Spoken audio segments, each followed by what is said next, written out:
Hello, my name is Megan Johnson, and I am a veterinary student at St. George's University, and I am going to be talking about rabies from a One Health, One Medicine perspective. So first I just want to go over what rabies is. It is a negative sense single-stranded enveloped RNA virus, and is part of the rhabdovirus family. And it has this bullet-shaped appearance that I have over here on the right. That's part of the rhabdovirus family. It is found in the saliva of infected animals, and this saliva becomes infectious several days before acute symptoms begin in infected animals. And this is a significant problem from a One Health, One Medicine perspective because nearly 60,000 people die annually around the world.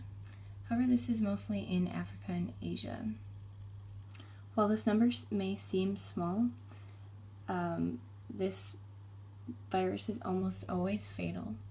So just alone between 1995 and 2011 in the US, out of 49 cases, there were only 3 survivors. So while this isn't as big of a health impact compared to other viruses and bacterial infections around the world, the chance of full recovery is a lot slimmer than others.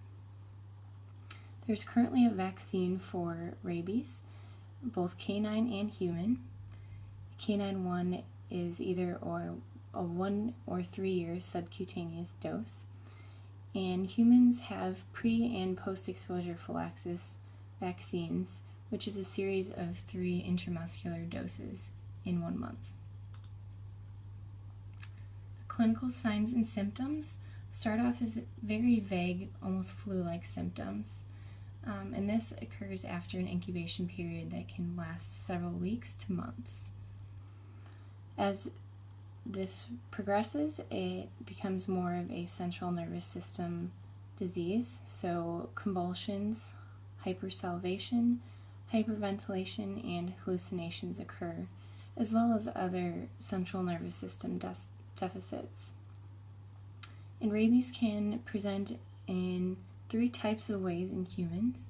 So it can be furious, which is more of the convulsions and hyperventilation, or it can also be paralytic, which is basically just paralysis in the patient.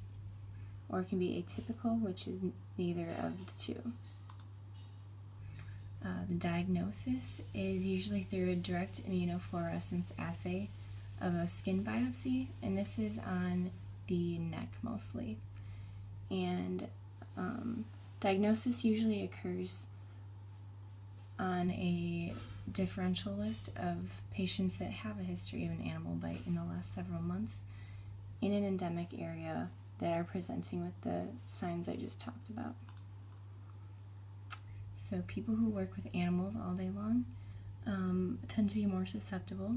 So veterinarians, animal care workers, and people that also live in endemic areas. And these people are recommended to get prophylaxis treatments. In order to prevent this from occurring, it's important to have a max vaccination of dogs and cats, and also to keep a safe distance from wildlife. As I alluded to, there isn't much treatment in the way of rabies.